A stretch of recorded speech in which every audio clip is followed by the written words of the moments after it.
ಎಲ್ರಿಗೂ ನಮಸ್ಕಾರ.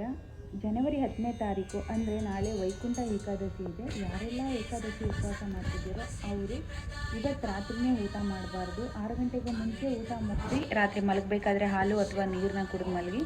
ಬೆಳಗಿನ ಜಾವ 3:30ಯಿಂದ 5:30 ಒಳಗಡೆ ಪೂಜೆ ಮುಗಿಸಿ ಮನಸ್ಸಲ್ಲಿ ಏನೇ ಸಂಕಲ್ಪ ಇದ್ರೂ ಮಾಡ್ಕೊಳ್ಳಿ. ಅದಾದಮೇಲೆ ರಾಯರ ಮಠಕ್ಕೆ ಹೋಗಿ ದರ್ಶನ ಮಾಡಿ. ನೀವು ಬಿಡುವಿರೋ ಟೈಮಲ್ಲಿ ತಿರುಪತಿ ತಿಮ್ಮಪ್ಪನ ದರ್ಶನ ಕೂಡ ಮಾಡಿ.